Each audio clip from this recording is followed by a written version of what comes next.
Ever wondered what it takes to achieve a perfect score in the business of making people vanish? The U.S. Marshals will tell you it's all about following the rules. And here's the kicker, they've got the numbers to back it up. 0 protected witnesses murdered if they stuck to the program. 0. Now imagine you're the person who just testified against a crime syndicate that would very much like you not to exist anymore. You've done your civic duty, the trial's over, and now some federal agent is explaining that your entire life, your name, your job, your hometown, even your birthday, all of it's getting wiped clean. What's your first move? Do you panic? Or do you start memorizing your new social security number? Here's the thing about witness protection. It's not witness relocation with a suggestion box. It's a total identity overhaul. And the marshals don't negotiate on the fine print. You follow their guidelines to the letter, or you're gambling with your life in ways that Vegas wouldn't even touch.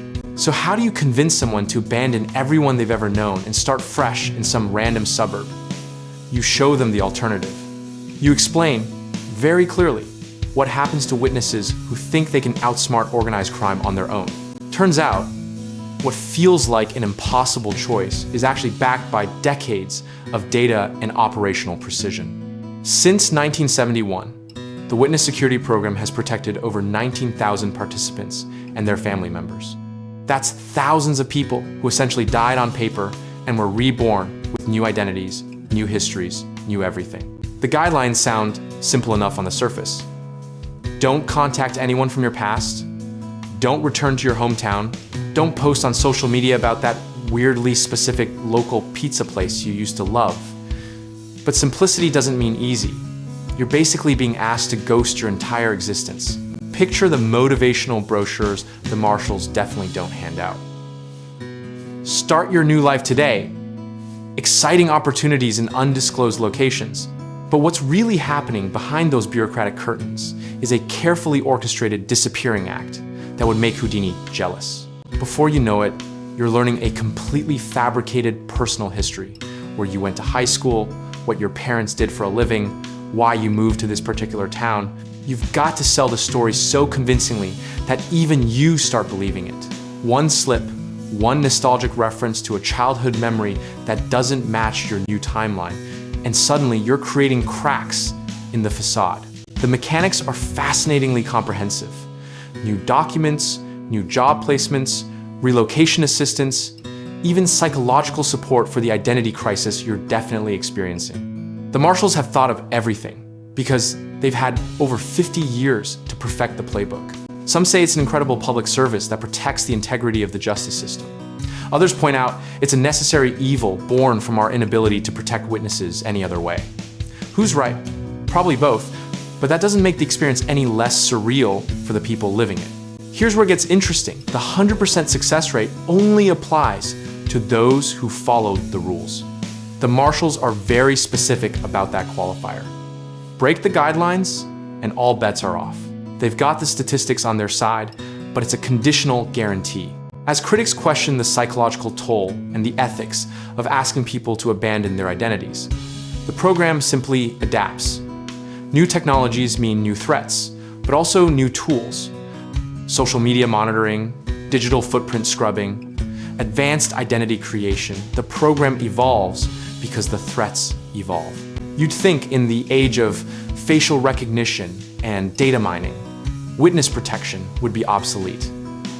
Instead, it's become more sophisticated. The marshals now have to protect witnesses from algorithmic detection, not just physical tracking. Your grandmother's Facebook post could theoretically blow your cover if she mentions the wrong detail. Despite all the promises of starting fresh, the same fundamental challenge persists. You're only as safe as your ability to forget who you used to be. Every holiday without your real family, every birthday celebrated under a fake name, every moment you have to catch yourself before mentioning a memory that doesn't belong to your new identity. The success rate sounds impressive until you consider what success actually means. Sure, nobody died, but what about the marriages that collapsed under the strain? The kids who grew up confused about why grandma can't visit? The witnesses who followed every rule and still felt like they'd lost everything worth protecting? Before the program existed, witnesses had two choices: testify and hope for the best, or refuse and let criminals walk free. Now there's a third option, but it comes with a price tag measured in relationships, memories, and the fundamental sense of self. That's the trade-off nobody puts in the recruitment materials. The program's defenders will point to those thousands of successful relocations, those families still alive because they committed to the guidelines. And they're not wrong. Alive is better than the alternative. But success in witness protection is measured differently than success in most government programs. Here's the irony.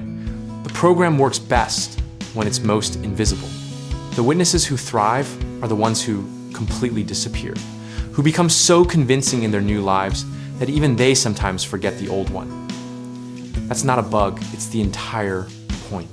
Some participants eventually get permission to reconnect with family under supervised conditions. Others spend decades completely cut off. The guidelines don't change based on your personal situation. They're built to protect the majority, even if that means some individuals suffer more than others. As technology advances and criminals get more sophisticated, the marshals keep updating their playbook. What worked in 1971 wouldn't cut it today.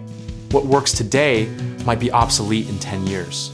The program's longevity depends on staying ahead of the curve, always adapting, always one step ahead of the people trying to find their witnesses. Despite all the evolution and modernization, the core principle remains brutally simple. Follow the rules, live, break them, and you're on your own. That 100% success rate isn't just a statistic, it's a promise wrapped in a warning. That's the reality behind the numbers. A perfect track record built on perfect compliance, protecting people who agreed to sacrifice everything except their lives. But just wait, as surveillance technology gets cheaper and more pervasive, tomorrow's witness protection might need to be even more extreme than today's version. And that's a thought worth sleeping on, assuming you can remember which name is actually on your driver's license.